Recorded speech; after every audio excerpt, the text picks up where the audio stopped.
জাহান্নামীরা আল্লাহর আইন বাদ দিয়ে আল্লাহর ইসলাম বাদ দিয়ে যারা মানুষ নামক তাগুতের গোলামি করেছিল সেদিন এই সমস্ত মানুষগুলো কিয়ামতে এই ভয়াবহ বিপদের সম্মুখীন হবে। বলুন নাউজুবিল্লাহ।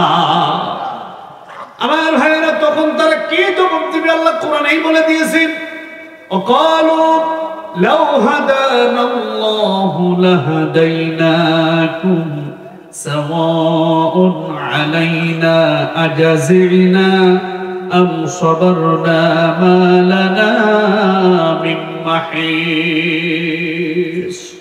আল্লাহ পাক কোরআনে কারীমে আল্লাহ সব কথা বলে দিয়েছেন। এরপরে আল্লাহ রাব্বুল আলামিন কোরআনে কারীমের ভিতরে সূরা ইব্রাহিমের ভিতরে বলেছেন, সেদিন মানুষেরা যারা পথভ্রষ্ট হয়ে যাবে, পথভ্রষ্ট মানুষগুলো আল্লাহর কাছে এক শ্রেণীর মানুষদেরকে যখন দোষারোপ করবে, আল্লাহ তাআলা বলছেন আমি মোকাবেলা দেওয়ার জন্য তাদেরকে মুখোমুখি আমি হাজির করব। সমাজের সব মানুষগুলো জাহান্নামী মানুষদেরকে জাহান্নামের আগুনে নিক্ষেপ করার পরে তারা এক শ্রেণীর মানুষদেরকে দোষারোপ করবে। আল্লাহ বলেন এবার আমি তাদের উভয়কে কিয়ামতের মাঠে হাজির করব। কারণ মানুষ যখন একটা কথা বলে এই কথা কি সত্যি কথা, মোকাবেলা দিতে পারিস? পারি না মানে আইনে দাও সব। কি হয় না এমন অনেক সময়? সত্যি কথা কি সত্যি বলছিল এরকম না, তোরা কি এই পথভ্রষ্ট করছিস? আল্লাহ সত্যি, আল্লাহর কি সত্যিকারী আমাদেরকে এভাবে আমাদেরকে পথভ্রষ্ট করুন। আল্লাহ করে যদি আইনে দিস সামনে, আল্লাহ একেবারে আইনে দাও, দেখেন একেবারে সত্যি কথা সব। আল্লাহ রাব্বুল আলামিন বলেছেন وبرزوا لله جميعا فقال الضعفاء للذين استكبروا إنا كنا لكم تبعا فهل أنتم مغنون عنا من عذاب الله من شيء قالوا لو هدانا الله لهديناكم سواء علينا أجزعنا أم صبرنا ما لنا من محيص। আল্লাহ পাক বলেন সেদিন ওয়ারাসূলিল্লাহি জামিয়া আমি উভয়কে কিয়ামতের মাঠে মুখোমুখি হাজির করে দিব।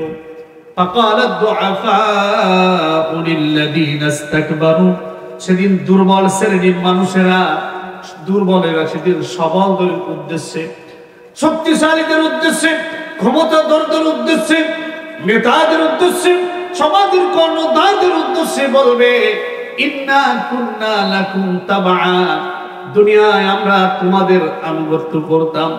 ইন্না কুন্না লাকুম তাবআ, ইন্না মানে নিশ্চয়, কুন্না মানে আমরা, লাকুম মানে তোমাদের, তাবআন মানে আনুগত্য করা। ও আমাদের সমাজের লিডার, আমরা দুনিয়ায় তোমাদের আনুগত্য করতাম, তোমাদের কথা শুনতাম, তোমরা যা বলেছিলে তাই করেছিলাম দুনিয়ায়। আজ তোমাদের কাছে আমাদের একটা দাবি, তোমরা দুনিয়ায় যা বলেছিলে সব শুনেছিলাম। তোমরা বলেছিলে কার নামের তালিকা দিতে, যার যার নামের তালিকা দিতে, তালিকাটা তোমাদের কাছে গ্রহণে দিয়ে দিলাম। তোমরা বলেছিলে মামলা দিতে, মামলা দিয়ে দিলাম। এভাবে কারে মারতে হবে, কারে ধরতে হবে, যা বলেছিল সব করেছিলাম। আজ তোমাদের কাছে আমাদের বড় কোনো দাবি নাই, বড় কোনো তোমাদের কাছে আমাদের কোনো আফসোস নাই। একটাই দাবি, একটাই তোমাদের কাছে আমাদের আরজি, তা হলো তোমাদের কথা শুনে শুনে তো জাহান্নামী হয়ে গেলাম। ফাহাল আনতুম মুগনুনা আন্না মিন আযাবিল্লাহি মিন শাই, আজকে কি তোমার কোনো পাওয়ার নাই, কি ক্ষমতা নাই? এই জাহান্নামের আগুন থেকে কি আমাদেরকে একটু রেহাই দিতে পারো না? তোমাদের কাছে এই দাবি, দয়া করে তুমি আমাদেরকে একটু আজকে আযাব থেকে একটু পরিত্রাণ দাও।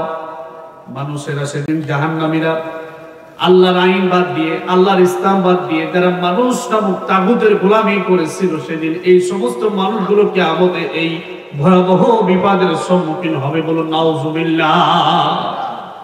আমার ভাইরা তখন তারা কি জবাব দিবে? আল্লাহ কোরআনেই বলে দিয়েছেন, ওয়াকালু লাউ হাদানাল্লাহু লাহাদাইনাকুম সাওয়াউন আলাইনা আজাজিনা আম সাবারনা মা লানা মিন মাহিস। আল্লাহ পাক কোরআনে বলেন সেদিন জাহান্নামীরা, ওই সমস্ত নেতারা, দুনিয়ায় যারা ইসলাম বাদ দিয়ে মানব রচিত মতবাদের পথে মানুষদেরকে আহ্বান করেছিল, এই সমস্ত নেতারা সেদিন তাদের অনুসারীদের সামনে তারা এই বক্তব্য দেবে। তারা বলবে, দেখো আল্লাহ পাক যদি আমাদেরকে হেদায়েতের রাস্তা দেখাতো, ক্বালু লাউ হাদানাল্লাহু লাহাদাইনাকুম, আমরা যদি হেদায়েত প্রাপ্ত হতাম, লাহাদাইনাকুম, তোমাদেরকে হেদায়েতের পথে আমরা তোমাদেরকে চালাতে পারতাম। আমরা নিজেরাই ছিলাম গোমরা, আমরা নিজেরাই ছিলাম পথভ্রষ্ট, কেমনে তোমাদেরকে দেখাবো? আমরা নিজেরাই তো সঠিক পথ থেকে অনেক দূরে ছিলাম। সুতরাং সাওয়াউন আলাইনা আজাসিনা আম সাবারনা মা লানা মিন মাহিস, ধৈর্য ধরো আর না ধরো, আজকে কোনো কিছু আমার হাতে নাই। তোমার অবস্থা যা, আমার অবস্থা তাই। সবর করো আর সবর না করো, কোনো কিছু আমার করার নাই। তোমার হালত যা, আমার হালত তাই। তুমি তো একা গোমরা হয়েছ, আর আমি তো একাকে নয়, অসংখ্য অগণিত মানুষকে আমি গোমরা করেছি। আবার ভাইরা, আল্লাহ রাব্বুল আলামিন কোরআন কারীমের ভিতরে মানুষ নামক জিনের পরিচয় করিয়ে দিয়েছেন। জিন নামক তাগুতের পরিচয় করা দিয়েছেন। দুই তাগুতের পরিচয় করি আল্লাহ পাক বলেছেন, এবারে এসব বাদ দাও, এক আল্লাহর প্রতি দৃঢ় বিশ্বাসী হও, আল্লাহর প্রতি পুরো পরিপূর্ণ আস্থাশীল তোমরা হও। দুনিয়ার কোন মানুষকে নয়, একমাত্র আল্লাহ রাব্বুল আলামিনকে তোমরা তোমাদের রব বলে স্বীকার করে নাও। দুনিয়ার কোন মানুষকে তোমাদের নেতা, তোমাদের কর্তৃত্ব, ক্ষমতা, প্রভু মানো না। কথা বলেন ঠিক কিনা? আজ আমরা দুনিয়ার বিভিন্ন সাময়িক স্বার্থের জন্য, সাময়িক নিজের দুনিয়ার মুখে সাময়িক একটু ভালো থাকার জন্য আমরা আল্লাহর ইসলাম বাদ দিয়ে, রাসূলুল্লাহর তায়েফের মাঠে রক্ত ঝরানো, উহুদের মাঠে দান মোবারক শহীদ হওয়া ইসলামকে বাদ দিয়ে আজকে আমরা তাগুতের গোলামি করে আমরা জীবন চালিয়ে দিচ্ছি। কথা বলেন ঠিক কিনা? অসংখ্য মুসলমান নামধারী, অসংখ্য দাড়ি টুপি পাঞ্জাবিওয়ালা বড় বড় আলেম বটে, তাগুতের গোলামি করে করে জীবন বরবাদ করে দিচ্ছি। কিন্তু আল্লাহর দেওয়া যে জীবন ব্যবস্থা, আল্লাহ রাব্বুল আলামিন বিশ্ব নবীকে যে উদ্দেশ্যে দুনিয়া পাঠিয়েছিলেন, দুনিয়ার নবীদেরকে যে উদ্দেশ্যে পাঠিয়েছিলেন, এই উদ্দেশ্য অসংখ্য আলেমরা আজকে বাদ দিয়ে দুনিয়ার সামান্য বড় বড় শেয়ারের কারণে, পদের কারণে ইসলাম বাদ দিয়ে মানুষের গোলামিতে তাদের জীবন অতিবাহিত করতেছে। কথা বলেন ঠিক কিনা? এই জন্য ভাইরা